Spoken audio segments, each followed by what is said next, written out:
Hello, everybody. Good morning, and welcome to day 74 of the income stream. A lot to talk about today. We're talking about public speaking. I think now more than ever, it's really important to understand that we all have a voice, that we all have the capability to get up on a stage, whether it's an online stage or an offline stage, and make a difference. I want to talk a little bit more about that. And I also want to share clips and pieces from my very first talk. This is why I started a few minutes late. I was looking for my first talk that I ever did back in 2011. So we're going to go through that. We're going to analyze it a little bit. I'm going to share with you a lot of what I've learned since then. I've since spoken on hundreds of stages around the world, and I'm really excited to share what I've learned with you so we can all make a difference too. And let's get into it. And hey, but we got some music. Let's go. This is the income stream to help you achieve your dream, all while we keep it clean. This is the income stream. It's the kind of show where you can come and go, but then you leave inspired with no fee required. The income stream with Pat Flynn. Awesome. Thank you so much. I love this comment that I saw about from Elton. I'm quite amazed that Pat has so many t-shirt designs. Every day is a different t-shirt. Yeah, I have kind of a lot of shirts. I wash them all, but it's a lot. And then so we recycle. I think I have like 80 different shirts. I've bought a lot since going live here, trying to make it fun and interesting, have something that you can look forward to. What shirt is Pat wearing today? Just very curious to think about that. Sue says, honestly, my favorite thing, public speaking. Luckily, some events aren't canceled yet this year. So far, yes, indeed. Zenya and Vlada says, did you see how awesome Vlada was in her first video? Oh, and hello, I hope you're well. So I'm very excited. Yes, big congratulations to Vlada. Saw on Twitter that she had created a video. She just learned English, y'all, and she's crushing it. So great job, Vlada. I'm so proud of you. Keep up the great work. All right, Mike's Home ESL. Hope you're doing good. I won't stay long as it's 11 p.m. here. Thanks for staying up with us almost every day. Yes, I have some shirts that I've recycled so far. Anyway, will it fly? Do I need to purchase the actual book to accompany the course, or are those downloadable links in the book? I do get confused with semantics. So the book, you don't actually have to purchase right now. If you go to smartpassiveincome.com/toolkit, I have a number of resources there that are currently free to help those in need right now based on the pandemic that's happening and the number of people who are getting furloughed and whatnot. And then in terms of the course that's within there, you don't have to download or buy anything. The course is not something that you can get on its own. However, it is something that complements the book. That's the companion course. Now, I do have another course called Smart from Scratch, which is also currently for free right now. But there is a section where having Will It Fly at hand could be helpful.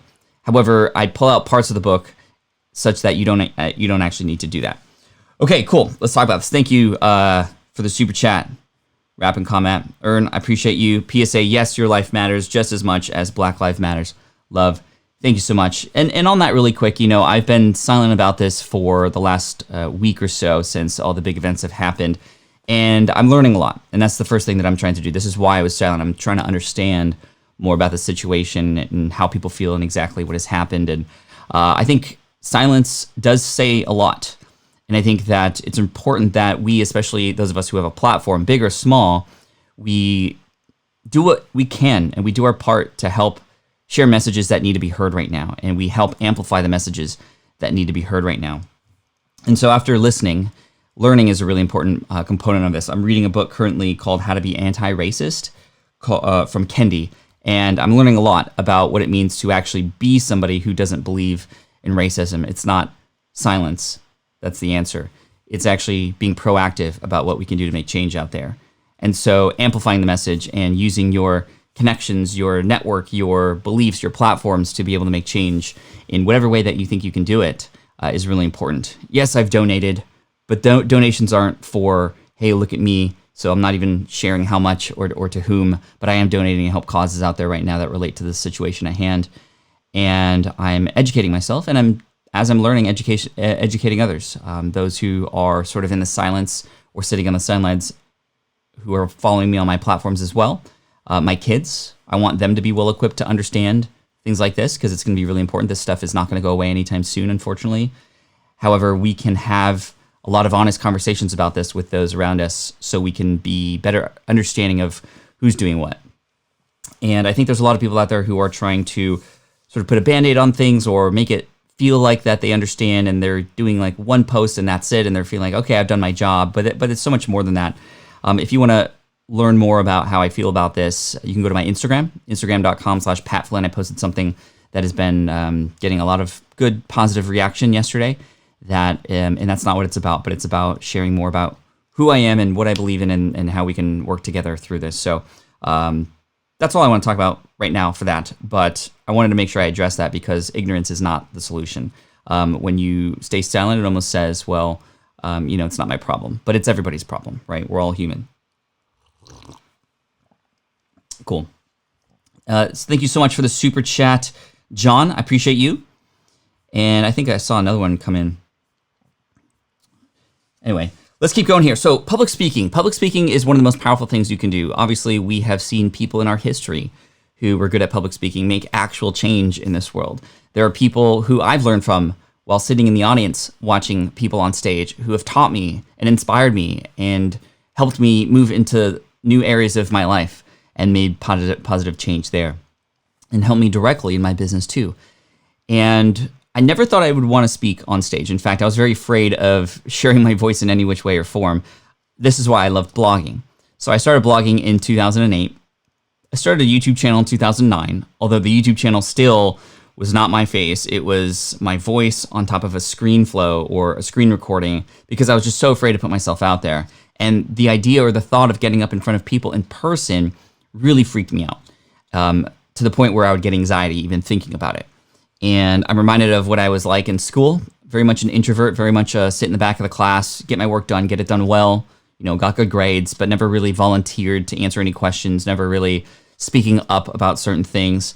And it wasn't until 2011 when I was invited by a friend of mine, his name is Philip Taylor, and he has a conference called FinCon, the Financial Blogger Conference. And the Financial Blogger Conference had just started for the first time. In fact, it was just an idea of his. And from a friend to a friend, he asked me, Pat, this is my first event. I need some help.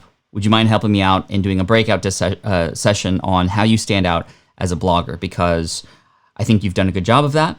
I've been blogging for about 4 or 5 years at this point. 3 years at this point. And I was gaining some good ground. So I wanted to share what I learned about blogging and how to stand out of the crowd. So this was just going to be a little breakout session, 20 people. There's about 250 people at this conference. And I got really nervous, even just speaking in front of 20 people. But I was like, okay, I can manage that. And at least it's not the entire conference, right? Well, 2 weeks before the event happened, PT calls me and he goes, Pat, our closing keynote had to bail. Can I ask you for a favor? And I was like, sure, PT, what do you need? And he said, I'd love for you to deliver the closing keynote. It could be the same talk, but you're going to be on the main stage in front of everybody. And I said, sure, I'll do it. I ended the call, and I literally started to hyperventilate. I couldn't understand what was happening, but I just imagined getting up on stage. And then, as our brains do, we start to imagine the worst scenarios in these new challenges that we face, right?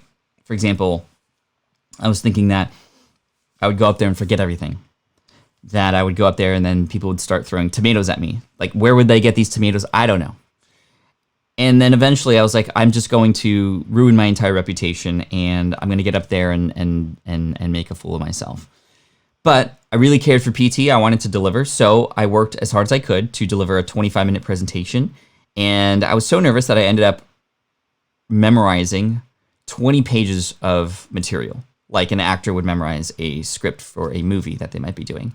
And even then, they don't memorize all those different parts at the same time. So I challenged myself and I delivered the talk and I made a ton of mistakes. And I wanted to share bits and pieces from that talk and share with you the lessons that I learned and then how I got so excited about public speaking that I started to just go full force into it. And then I want to talk to those of you who are interested in public speaking or have had some motivation to do it. Hopefully this motivates you to do it too. And what your first steps might be and how you can get in front of more people, how you can get in front of larger audiences. And whether it's one person in the audience or 100,000 people in the audience, I think it's really important to understand, much like how we do online, that's a human being on the other end, that we need to understand that that's a person whose lives we can affect in one way, shape, or form. And being up on a stage commands a lot of authority. Being up on a stage commands a lot of attention. And with great power like that comes great responsibility. But with that power and with that responsibility, amazing change can happen. So this is why public speaking is such a key platform, and why we're changing the script a little bit here on the show in terms of what we thought we were going to do today. We thought we were going to go into deep dives into Instagram and Facebook, and we're still going to do that midweek for sure. But I thought this was really important, especially during this time when I think that there are some voices out there who need to be heard, and hopefully those of us who perhaps are afraid to share these things can get a little bit inspired and understand and get motivated how to get up on stage and share this with your passion, with whatever it is, whatever the topic might be. Okay, so I'm going to go into the computer now, and you're going to see an event that I spoke at. This is FinCon 2011, my very first time on stage. And I'm going to play some pieces of it, and then I'm going to fast forward through and just comment on certain things. And I'm going to be very nitpicky, and this is me, so that's okay.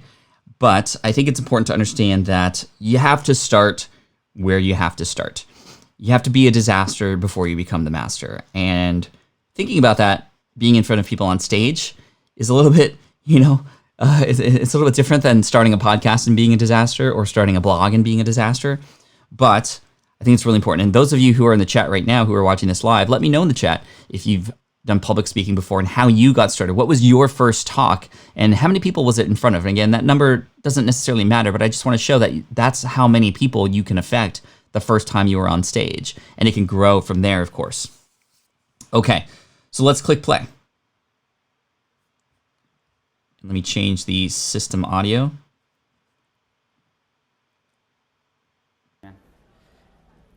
Hey, seriously, let's all give Philip the biggest round of applause. This has been an amazing experience. There, young Pat, no beard, as you can see. 2 mistakes. Number 1, I am wearing a lanyard. If you are ever speaking at an event, you don't need to wear your lanyard. Number 1, people can't read it from there. Number 2, it's a distraction. And number 3, people already know who you are. You've been introduced most likely, or you have a slide or something with your name on it. You don't need a lanyard when you're speaking on stage. I also discovered during this talk while watching it again, and I think that's really important to do, to watch your talks again to see where you can improve. This water bottle, I never drank from it. I held it the entire time. This was essentially my safety blanket, right? It was helping me feel comfortable. It was something I could grab onto. And you'll notice that there's certain moments in time, well, I'm not going to play the whole thing, but there are certain moments where I pull it closer to my chest as if I'm trying to have it be a blanket to keep me even more secure, right? So you don't need a lanyard with your name on it. You don't need to hold a water bottle. I think water is important. That's another thing that I learned. Drink a lot of water beforehand. You want to go pee every 20 minutes, that much, because when you speak and you're nervous, your mouth gets dry and you're going to have a hard time getting the words out. I've gone through presentations before where I forgot to have a lot of water. And yes, I did say you want to pee every 20 minutes. That's how much water you want to drink. But it'll make up for when you're on stage and your mouth isn't dry and you're able to get the words out properly.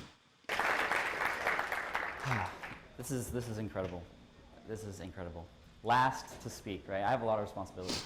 So my shirt's not tucked in, and the jacket, that fits fine. I'm wearing baggy jeans. Probably not the best attire. Attire is, very important. It's not the most important thing, but I've since learned that what you wear on stage says a lot about who you are and how people can sort of respond to you. It was after this talk and after sharing it, and after sharing I wanted to learn more, that I got some really, really amazing feedback from somebody in the fashion industry. Antonio from Real Men, Real Style, he in fact sent me a 26-minute video because I was able to help him out without even knowing it. In fact, he downloaded an ebook about how to write an ebook and from me. And he wrote an ebook that he used to then grow his email list to over 100,000. And he said it was an absolute game changer. So he wanted to do this for me. This is why Serving First is really awesome, because I was able to help him and he's able to help me, and everybody wins. So anyway, he sent me this 26-minute video personalized about me, my skin color, my fat, my size, what kinds of clothes would work on me. And I took that information to heart and I implemented it, and I started to see actually immediate results. In fact, the next time I started speaking on stage with the attire in mind, even at the airport, I started realizing that people started treating me differently. And it really shows that, people treat people differently depending on what they wear and what they look like. And that's a kind of a sad thing. But at the same time, if you have the opportunity to, for example, wear something that might be a little bit more professional, you can command a different kind of feel when you are up on a stage, which I think is really, really interesting. So I would have tucked in the shirt, I would have worn like a belt and perhaps had something more fitting. But anyway, we haven't even started the talk yet. And I think that just speaks highly of the fact that you say a lot of things before you even get up on stage. And I'm holding this water bottle again. And even in the beginning there, I said some words that I just forgot what I was going to say. So I was just trying to, catch up. And I got really nervous. I was thanking PT, the founder who brought me on stage. If I could go back and do it again, and this is what I do when I'm up on stage, after I get introduced now, I say thanks, or I don't even say thanks. I just get right into it, right? I want to command the stage and have people start listening to me the moment I get up on there. You can go home. I could have a really crappy presentation, and you could think the conference sucked. And it's all my fault. But at last, I have a really interesting and special relationship with Latin. So as you could tell, I'm really nervous. I said something that I probably shouldn't have said. I thought it was just funny, but I said it anyway, and that was, well, hey, I'm last. And I was really nervous about that, and I could ruin the entire conference for everybody if I just sucked on stage. I actually said that. Wow, good job, Pat. Anyway, just very nervous here. With last in high school. So for whatever reason, every time I switch to the... It's super easy to find me on the marching band field. Every time I switch to the camera...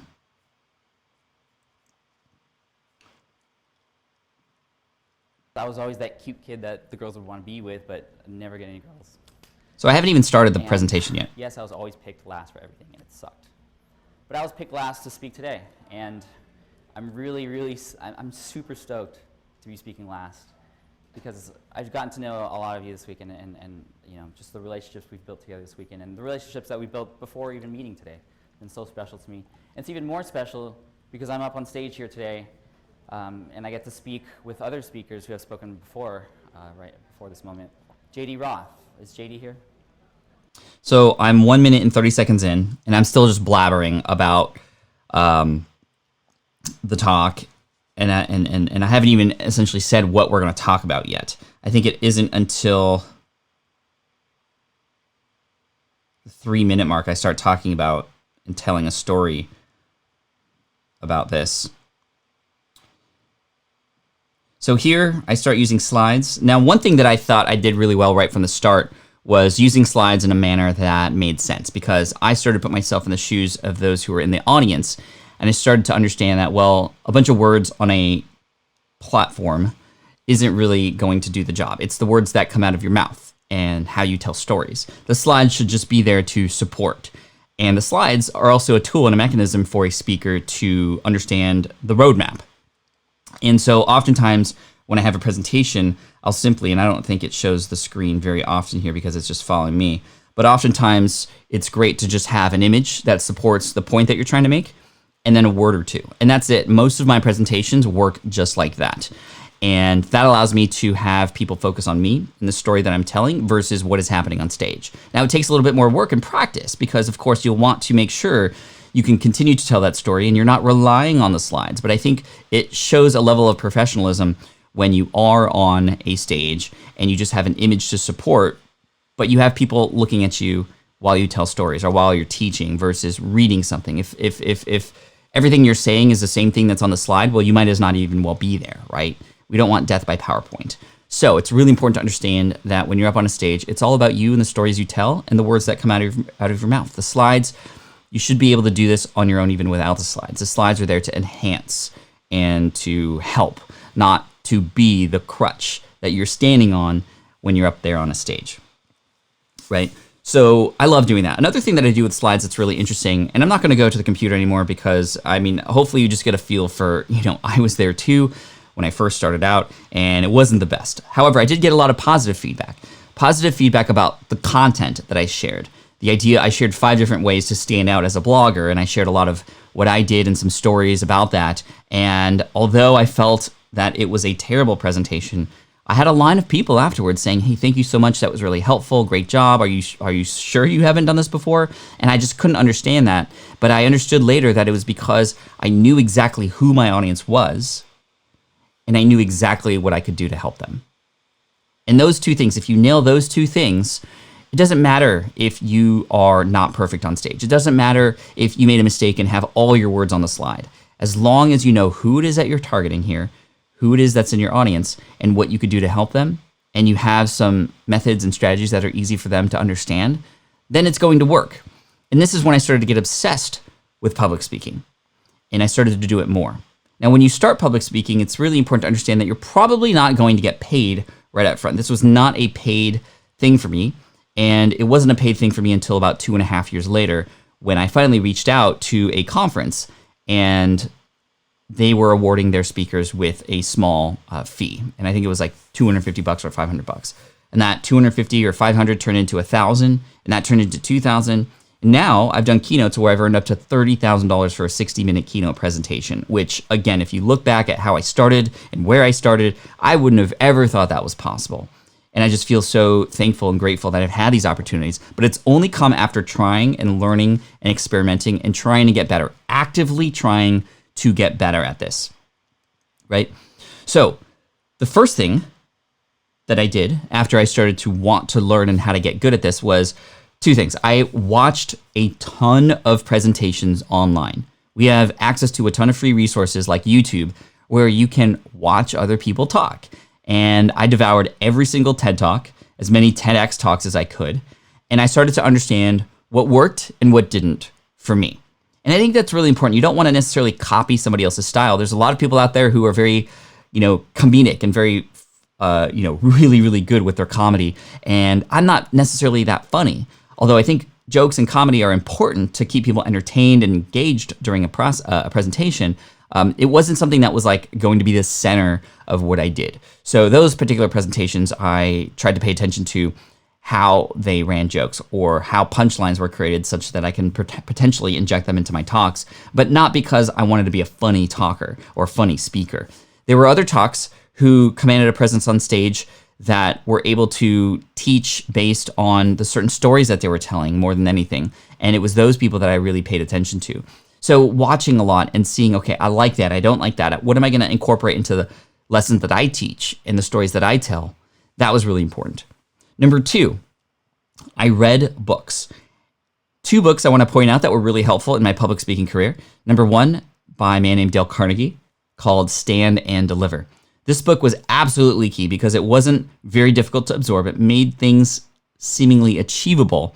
And it also taught me right up front that public speaking is a skill that you can learn, not something that you are born with. I was not born a natural storyteller or public speaker, not at all. But knowing that this was something that I could learn and I could get better at and I could actually improve upon, and it didn't have to be something I was born into, gave me a lot of encouragement along the way. And Stand and Deliver, again, Stand and Deliver by Dale Carnegie, I would highly recommend that reading that book first if you are going into public speaking and you want to learn how to have a presence on stage. It even has a small chapter on jokes and how they can gracefully be included in a talk to help enhance what it is that you're talking about. And I've had people now come up to me after my talk say, "Pat, you're funny." And I'm like, "Really? Okay, thank you." But I think they say that because I strategically put places and moments into my presentations that allow people to laugh or let loose a little bit, or I poke fun at myself quite a bit. In fact, one thing that I've learned over time is that I like to have a little bit of a self-deprecating manner on stage because it allows me to better connect with my audience. Because all the audiences I speak to, I'm speaking to people who were once where I was at. So I can almost poke fun at myself a little bit and share that, hey, I was once there too, and then we can all get through this together. I'm just a few steps ahead of you. Let me help you along the way, right? So that's really interesting. The other book was called Resonate. I think it was what. Let me. Nancy Duarte. Resonate. Present visual stories that transform audiences. So that's a good one. Elton says, I wanted to ask how to use bruh as a funny story. Yeah, I think, anyway, we don't want to use sound effects when we're on a stage like this. I think things like live streaming or podcast sound effects make sense, but there's other mechanisms to enhance your show or your performance. And that's really what I consider public speaking. Public speaking to me is a performance. And whenever I share that I'm speaking on stage, I always say, hey, I'm performing later, or I performed earlier today at this event. And I like to use that language because it forces me to consider the idea that this isn't just the words that I say, although that's the most important part.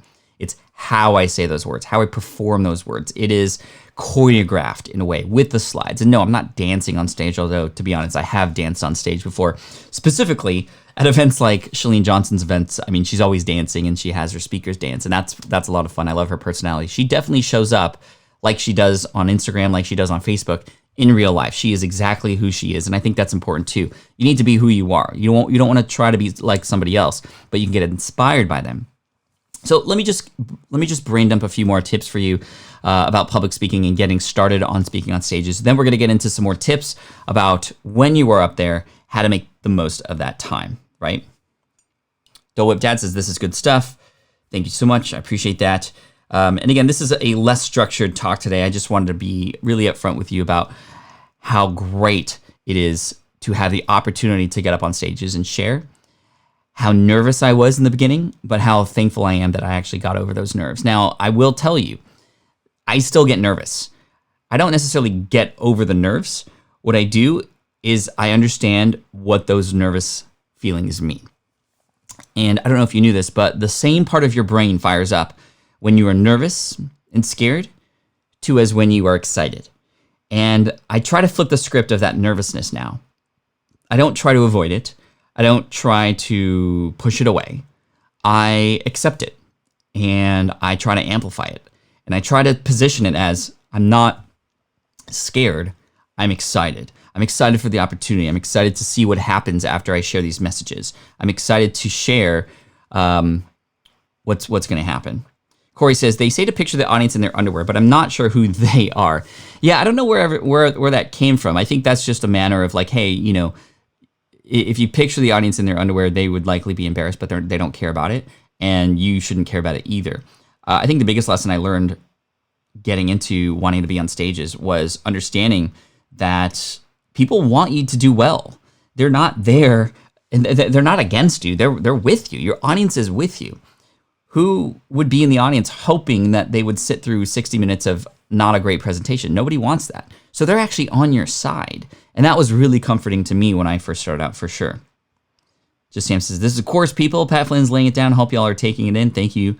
Appreciate that. What's up, Hey Archer? Good to see you. Morning all. Hope everyone is safe. Spread Spread love. Definitely check out Hey Archer's channel. He's going live as well. He's awesome.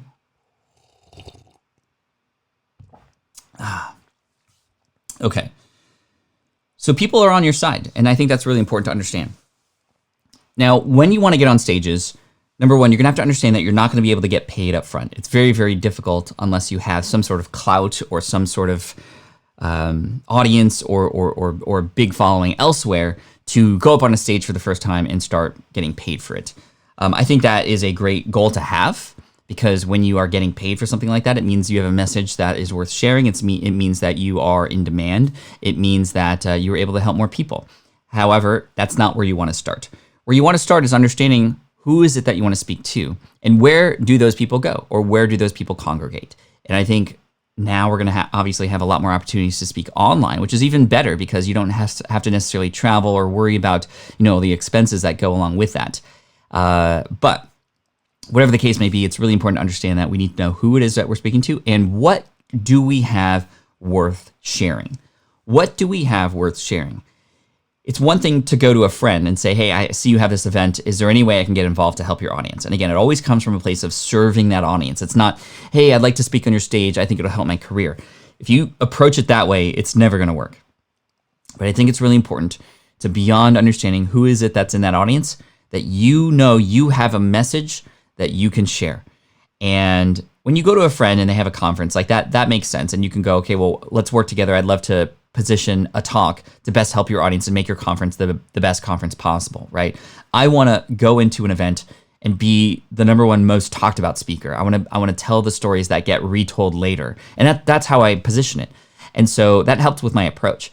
But if you're going to a conference in a more traditional manner, who might take applications or who might have a decision maker who is vetting a number of people, it's really important to understand that if you can nail the messaging and you have something that is something of service to that audience that can help that conference become more valuable, that's the secret. You have to position it as, how can you make this conference that you are wanting to speak at more valuable than they are making it by you being there, right? That value that you have to offer, that message that you have to share, the thing that you're going to talk about and speak about and perform about that inserts itself perfectly as complementary to what this conference is about. That will sell you way more than an application with just, your qualifications, right? So I think your qualifications can come into play as well in terms of what experience you have on that topic and what you could do of service to that particular audience. But go out and find out where these people are.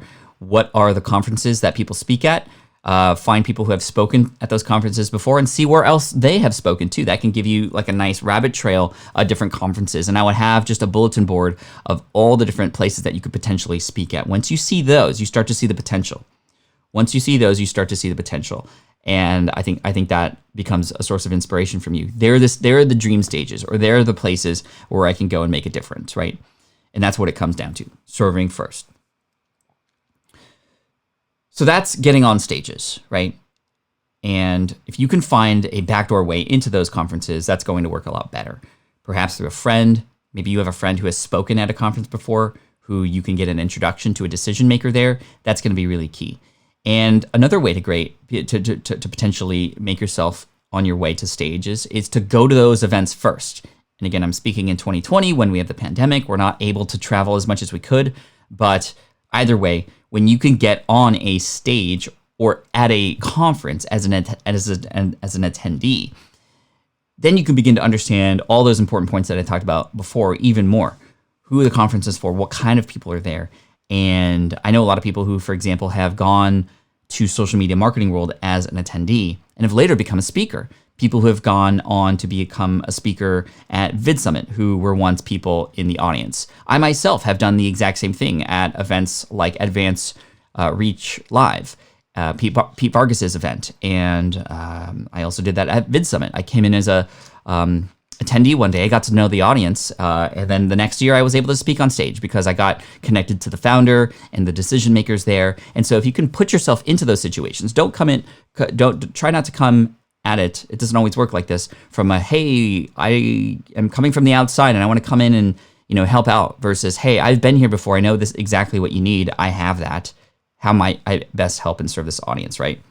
So again, what I said earlier about having the conference feel more valuable because you're there, that's key. And if you can relay that to the decision makers there, that's going to be key. One thing that I do when I start speaking is I try to get involved and I try to show up, not just on stage. I have a little bit of a pet peeve, but I kind of understand because very, very many people are very busy. But I have a little bit of a pet peeve when I go to a conference and there's a keynote or even a speaker there who I want to get to know and I want to talk to. I'm an attendee. And then they come in, they fly in, they speak, and then they fly out and they leave. And I understand they have probably another talk the next day or they have somewhere to be. However, what I can do to position myself as even more valuable a resource to this conference so that I can get perhaps another talk the next year, and so that when these conference directors all speak to each other and go, hey, who made a big difference at your conference? Who should I have speak on my stage? I want my name to pop up, and your name should pop up too. One easy way to share more value with an audience is to be in that audience, to go to these conferences, not just to speak on stage, but in fact, the more powerful moments in time when you are there at a conference is when you're in the hallways or before your talk and after your talk, right? The interactions that you have with the audience. One thing that I like to do that has worked really well, this is a little strategic and a little ninja, but I want to pass it on to you, is that I'll often come to the event a day or two early. And this helps me in a number of ways. Number one, it helps me get to know who's in that audience because I want to meet and talk to as many people as possible. Me being an introvert hopefully should say a lot about how important this strategy, if you want to call it that, it's just what I feel should be done. But it's both a selfish thing and a thing I can do to help others at the same time. Because the more I can get to know who is in that audience, the more comfortable I am on stage because I know exactly who I'm speaking to. I can even reference certain people's names who I've gotten to know while up on stage, which connects me to that audience even more and commands a little bit more attention up front. But what I'll do is I'll go to these events, and in the registration area, which is right up front typically, because that's where they want the registrations before people come in, is I'll be there and I'll just kind of try to talk to as many people as possible. And I don't tell people that necessarily I'm a speaker, but you know who's watching me? The people who work at that event. They see a speaker talking to the attendees and helping that experience, right? A lot of people come in for the first time at these events and they're very shy, they're very introverted. And if I can be there and support that conference by being there and sort of ushering people in new, then they see that value. It helps everybody, right? And I think that's a really, really amazing strategy and something that I have to force myself to do because it's not in my nature to want to do that. I'm an introvert. I would much rather sit in my hotel room, watch Netflix until the time I have to speak, get up on stage and then leave. But I would be not getting the maximum value out of that time there, and I would not be giving the maximum value if I wasn't doing that. So hopefully that helps, but I like positioning that in an area where the people who work at that conference can see that I'm there. And what happens often is these conferences will go and ask their attendees, hey, who is a memorable speaker? Or what was your favorite presentation? And my name pops up all the time. And it's not just because I have a great presentation and I've worked on that and I rehearsed it and I practice and I practice and I practice, which is important, but because out of all the speakers there, I try to be the one that people remember the most. How do I do that? I have conversations with people. I shake hands or fist pumps or elbow bumps with people now. And this is how I get remembered.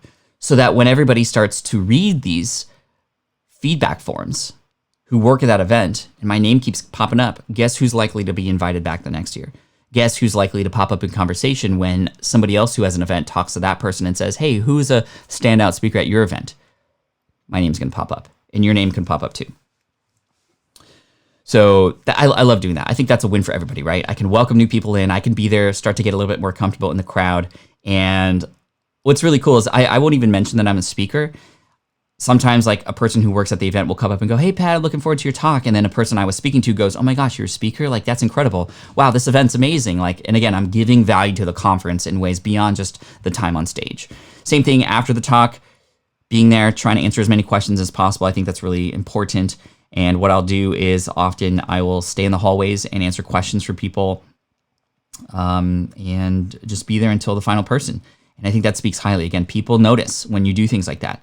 People notice when you take a little bit more time and extra effort to offer value. They notice, and I think we all have the opportunity to do that. Cool. Let's see here. I got to be very honest with you. Actually, burning question. May I know the criteria for a 30,000 hours speaking slot? Was it event track record, event list you have spoken, or audience review? I don't know. 30,000 hours speaking slot. Can you elaborate on that a little bit? Okay, guys, this is live. I got to be honest with you. I got to go to the bathroom. We're going to keep this in here because this is real life, y'all. I think this is a part of showing up is being honest. But I have to go to the bathroom. I'm going to play more of my talk for you so that you can watch. Actually, in fact, what I'll do is public speaking tips, Pat Flynn. Y'all, I'm just being honest with you, right? I'm just being honest. So You're watching this. I'm gonna play a talk, or let's see, where did that go? Oh, here. 33 tips from a pro. So I wanted to share this video with you really quick. Hey, what's up, everybody? Pat Flynn here, and Let me thank you share for the joining me screen. in this episode of SPI. I don't know why it keeps doing that. Tips, because I know a lot of you are actually into public speaking or you're about to start. And for those of you who are scared of public speaking, this is going to be the video for you. So I'll play this video while I'm in the bathroom. I'll be back. But this is a way for me to give more value while I'm in the bathroom. Anyway, this was at a conference.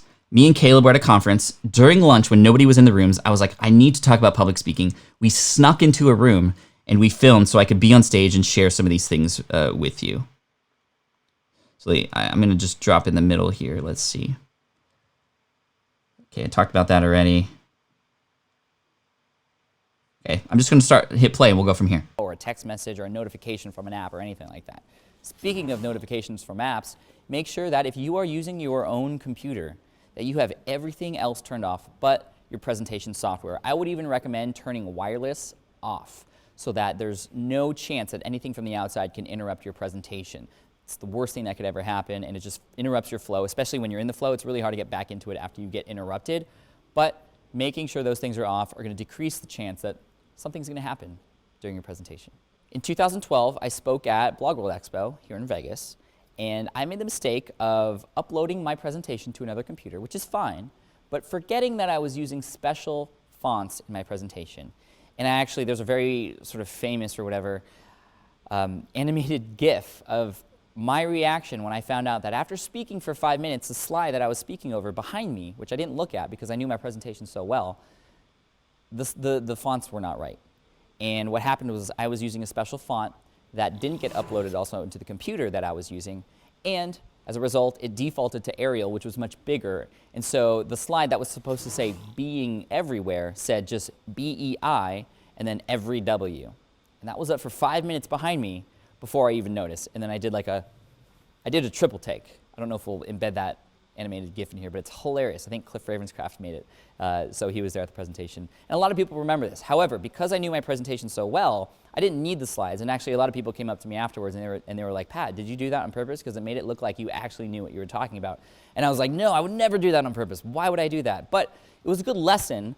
The fact that if you are going to be using somebody else's computer, which often happens when you go to these conferences, make sure that you also include your presentation in a little thumb drive with your special fonts that they can just put into that computer. Once those fonts are in that other computer, which the technicians will often know how to do, and that's why it's really important to get to know who they are and make sure you tell them that you have special fonts in your presentation.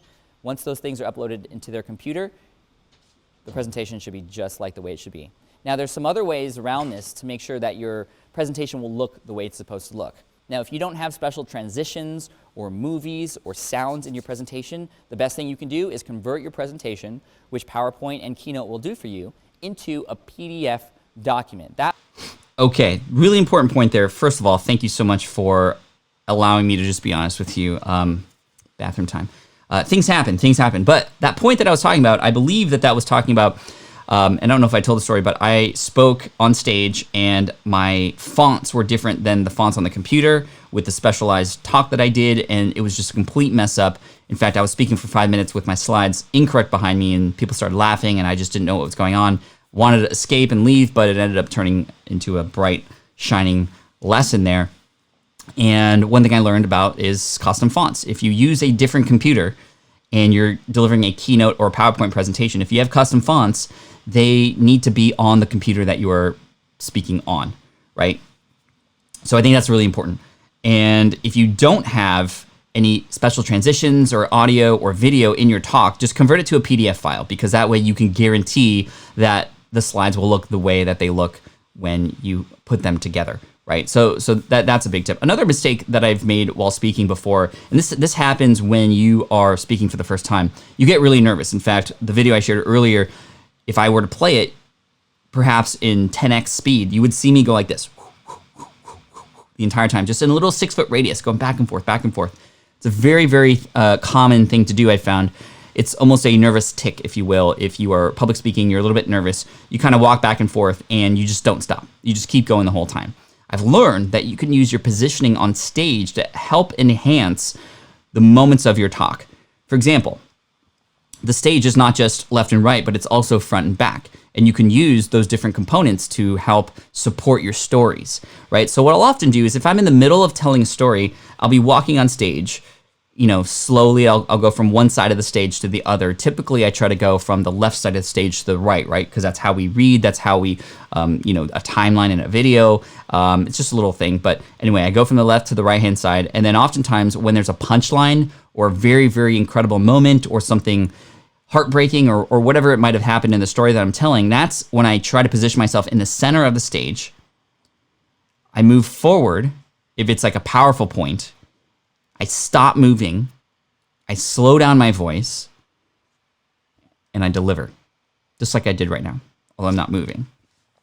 And when you stop is when people pay attention more, right? So you can use that as an accent to support the parts of your story, the position on stage. If I'm telling a story and it's a nervous moment, or if it's a sort of I'm a little bit scared, I'll often pull back to backstage a little bit. And it's the point at which I come out of those dark moments or the part of the story where there was a challenge, and then I come forward. It's as if it's almost supporting the idea of coming from a dark place and coming into the light, right? Not that there's actually different kinds of lighting, because you want to stay in the lighting the whole time, and sometimes somebody will actually follow you with a light, but that'll work really, really well. Another mistake that I made on stage is what I do with my hands, right? I think that for a while I got into this habit of always doing this with my hands, and I think this is another sort of sign of nervousness, is just doing this all the time. Now, if you are sitting in a chair and people are presenting to you like Kevin O'Leary, this is more of a power play. But if you're on stage, right? If you're on a stage and you're just like, or doing this, or especially if you're talking like this, those can be moments where, you know, it just, like your body language, you know, says a lot, right? So, you know, if you're talking like this or like this, like I think there are moments when you can use strategies like that to enhance parts of the story as well. Like if I'm telling a story about how when I was little and I got picked on in school, I might go like this as if I was being picked on at school, right? So when I was picked on at school because I was not even 5 feet tall until my senior year of high school, you know, I remember people flicking my ear because I was in the back with the trumpets and the band, and the drummers would flick me in the ear, and it just didn't feel good. And then you open up when you want to open up about it, right? There's a lot of things like that. Carmen says, do you have to be really animated on stage in order to keep the audience's attention? If so, how animated should you be? I think that you need to be a little bit more animated than you would in person, because you are on a stage, because there is more room and there is there's more area around you, right? And the audience is a little bit further away.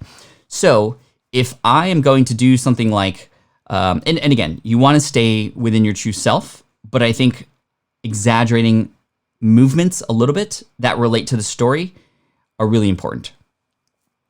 For example, there was a story I told on stage about a homeless man who I had met, and he was in Berkeley, and he was known as God Bless You Man, because whenever anybody came by, he would hold out his cup, but he would say, instead of, can you spare any change, he would say, God bless you, just to every single person that came around, and he was known as the God Bless You Man. And when I was telling that story, and he very much, Dwight was his name, he very much would like point to you and you go, God bless you, God bless you. And if I just was like, God bless you, God bless you, God bless you, that wouldn't have as much of an effect as if I'm on stage. And again, it might look different on camera, but I would go, God bless you, God bless you, God bless you. And a little bit more movement can just give a little bit more accent to things like that. But you don't have to be, like I know a lot of speakers who are a little bit more soft-spoken, but they're very clever in when they move and what they say, and when they do move a part of their body, for example, it means something, right? And so it doesn't necessarily have to mean you have to be this like crazy person on stage if that's not who you are. If you are, then be that and embrace it. But if you are not that, don't try to force it, right? Cool. Let's see. Eye contact, yep, definitely really important. What I'll often do on stage too is when I'm on the stage, whether it's a big group or a small group, I'll look for the person who, when I'm speaking, like is kind of nodding along with me, right? The person who's locking eyes, who's very much into the presentation, that person is my savior during that talk, because I can just use that person as feedback essentially. And I often go up to that person after the talk and just thank them, because that's very important. The person who's like, yeah, like you could see them getting into it. That gives me more energy. And essentially I just try to speak to that person, right? And when I'm looking on stage, or looking down at the audience, often I'll, glance over at that person, very often. And that person helps support that the points I'm making are indeed hitting home. And there are more people who are animated than others in the audience who are like kind of nodding along with you, which is really neat. But I really like that. Question, how do I get started with public speaking for free? Says Luke. And you might be planning to talk about this already, but how do you get started with public speaking events? Yes. So number one, just make a list of all the different events that are out there. And then number two, you can go further and ask your friends, your colleagues, what events they have spoken at that you could potentially offer support to, right? And then just getting to know what those events are is really key. Number 2, I think you have to have a signature talk. A signature talk is your main number 1 talk that is about something that you feel would be relevant and pertinent to that audience. And yes, you can have the same talk and speak at different places. However, you can fine tune it and tailor it to those different audiences should they be a little bit different, although the messaging can be the same. I didn't know that you could use the same presentation at different events. In fact, I spoke at 14 different events with 14 different talks before somebody told me, and it was in fact my speaking coach, Mike Pacchione, who I really adore and I love him. He's helped me out so much. I was so serious about speaking that I hired a coach. That was back in 2013, 2014. But he saw that I had 14 different presentations because he was like, okay, which talk do you want to work on? I was like, well, let's work on all of them. And he's like, what do you mean work on all of them? I was like, well, I have 14 different talks and I have another one coming up that I'm making right now. And he's like, are you crazy? Like, you can use the same talks at different events. I didn't know that. And in fact, when he told me that, yeah, this is what paid public speakers do. They have 1 or 2 talks that they just share everywhere. My mind was blown. My mind, I was just like, oh my gosh, I've been wasting my time. But then I thought about it and I was like, no, I didn't waste my time. Now I know, and I can find the 1 or 2 of the 14 I've done and make them great and expand on them. And that was actually one of those became the Raving Fans talk that then later became my book Super Fans. Is when that was the first talk that I started doing over and over again and fine tuning and getting better and being asked to do and then eventually getting paid to do. So the reason why I don't think it was a waste of time was because now I have, through 14 presentations, all these great stories, all these great fine-tuned moments that I can bring up in conversation or other talks now. So often now, I'll pull a certain story out of those older talks to pop into a new one. And it's almost like this library of stories now that I can tell depending on what the topic is. And I think that's really cool.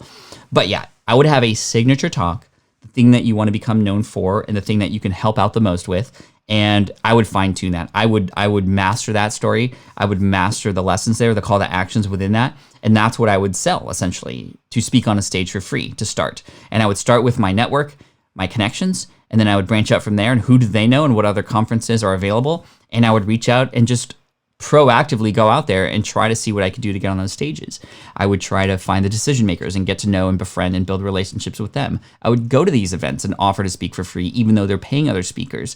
And this is a way for you to get your wheels going, to get the gears turning, to get your feet up and running a little bit, and then make sure that when you start speaking, you capture that on video. You capture it on video for a few reasons. Number 1, you can watch it later and improve. If you are truly serious about this, that's what you're going to do. Even if it's just somebody popping up an iPhone, you go to somebody's table and you go, hey, do you mind if I put this little switch pod here? I'm going to film myself so I can watch this later. Yeah, that'd be cool, especially if you're using a switch pod.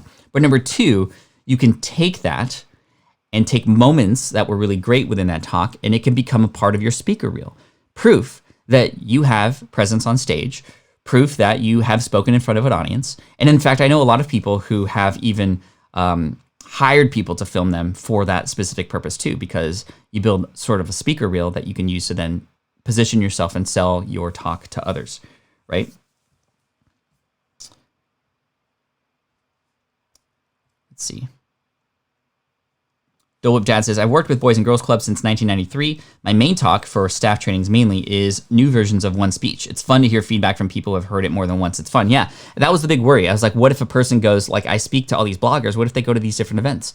It's okay. In fact, they might see the improvement. They might be reminded of something that they didn't take action on. And when your message gets shared again and again and again, that just reinforces who you are and what you believe in, right? I mean, we've all heard the same messages from Gary Vee for years. In fact, almost too much sometimes, to a fault a little bit. But because of that, we know exactly what Gary stands for, who he is, and it's very easy for us to share, right? Versus what I was doing, which was like 14 different talks about 14 different things. When a person goes, well, what do you know Pat for? Oh, I saw him speak about this, but I see he's speaking about this, and now he's speaking about this, and he talks about this. It's a little bit hard to pinpoint how you might sell me versus the other way around. Thanks, Pat. This was super helpful. Cool. Joey, love this comment here from Joey. One thing I've learned is that it's a slow and deliberate process to make those relationships with decision makers, but worth the effort. For sure. For sure. Absolutely. Okay, we got a couple more minutes here. Just a couple more tips for you. Your hands, really important. I think hands can be used to emphasize. Hands can be used to help you. A lot of times we don't necessarily know what to do with our hands, so film yourself and just try to watch other people and what they do with their hands too. I think that it becomes second nature once you begin to learn how to use your hands to help emphasize. And I think that there are certain things that you could do in certain moments of your talk with your hands that can be really great. And it just takes time and practice. The thing that I've done that's helped me most, the more that I've been speaking on stages, is this. Every time, and this is, you've heard me say this before about these live streams, every time I get up on a new stage, I try to improve one moment or one thing and learn all about that. For example, I remember back in the day, I was like, my hands are ridiculous. I don't know what I'm doing with my hands. I'm holding this water bottle the whole time. What am I supposed to do? Well, let me focus on learning about that right now so that when I go to my next talk, I can focus on that and see if I improve. And then the next talk, it might be, okay, I'm going to practice my storytelling in this talk specifically. I have a few stories in here. I want to master those. Let's learn about storytelling. Let's tell these stories to different people to position them in a way that's going to make the most impact. Even in one talk, I remember I was going to focus on specifically silence, meaning where can I drop in really impactful moment. This was like more of an emotional talk. And I was like, okay, in this talk, I'm gonna focus on silence and using silence to help me. So whenever I made a really important point or I had a punchline, I would sit and wait for like 10 seconds purposefully to let those points sink in. And that allowed me to understand that you don't have to keep talking the entire time. A lot of times silence says a lot, like we talked about in the beginning. Although in this case, it can be used to help emphasize a point that you're making. And those were really powerful moments. Other times I go and I'm like, okay, I'm going to work on positioning myself on stage. If you are on a bigger stage, you have a lot more room to work with. You want to make sure that people on the edges are also paid attention to as well. I like to go to the edges of the stages, even look down at the people who are there and have them realize that I'm paying attention to them and that I'm there for them too. And I'll go to the other side of the stage and address the people who are often on the edges, who are often a little bit feeling left out, and I try to include them too. Consult the Blind Guy says, another great morning with the Quaranteam, Pat Flynn. Wow, yeah. How did this hour go by so quickly? Probably because I was in the bathroom for like 15 minutes. But anyway, this was great. Thanks so much, Pat. Until tomorrow, time for dinner now. Yeah, maybe we'll expand on this a little bit more tomorrow. And in fact, we can even tie it into live streaming a little bit. And then we're going to focus on Wednesday, getting into Instagram and then Facebook and some of these other platforms. But last week was platform week, and I realized that we still didn't cover everything, which is why I wanted to talk about public speaking today. And all of these things can work together. However, make sure that you have focus, that you stay productive by focusing and mastering the one platform that you want to use in this given moment in time to help you. And then you can expand out from there once you get those systems down, should you want to choose to do it. So thank you so much. And then Wendy, thank you so much for the comments. Thanks so much for another great show. Have a great day. Great job, everybody. This was a lot of fun. This reminds me of Iron Maiden concert. A local band was playing before the time, and they seemed rather lost on that huge stage. Yeah. The last tip I'll give you is if you're going to speak on a live stage, go on that stage the night before, if possible. When the room's empty, just ask the technician, and first of all, get to know the technician there, the person who's in control of you and your microphone and stuff. Like, get to know them, build a relationship with them ahead of time. Nobody's doing that, and they hardly ever get thanked or any attention. So they're going to work a little bit harder, to help you if you do that. And number two, ask to get up on the stage and walk around a little bit, get a feel, so that your first time on that stage is not when you're speaking in front of everybody. Do that. Get up on the stage ahead of time, walk around, practice your intro, just get a feel for what it's like. So when you're there the next day, it's just going to feel a little bit more comforting to you. So anyway, today was great. Thank you so much. I appreciate you, Team Flynn for the win. And tomorrow we'll come back. We'll further this discussion. We'll tie it into live streaming as well. We'll probably talk a little bit more about, okay, within your talks or within your live streams, within your presentations, what can you do to keep people engaged along the way and to keep people listening the entire time or sticking around and whatnot. I think we'll have some fun with that. I have a lot to say about that too. Anyway, thank you so much. I appreciate you. Stay strong. Team Flynn for the win. And for tomorrow, that's where you want to go. patflynn.com/theincomestream. And I just want to say I appreciate you. And, check out my message on Instagram. Really important stuff there. And Instagram.com/patflynn. If you have something to say, say it.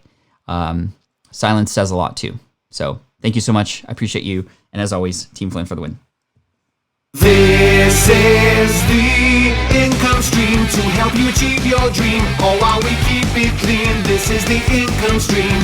It's the kind of show where you can come and go, but then you leave inspired with no fee required. The income stream with Pat Flynn. Yeah, how are we 74 days into it? It took me 74 days to have to go to the bathroom in the middle of one of these talks. But anyway, appreciate y'all. Thanks for understanding. And just stay safe and amplify those voices. Peace out.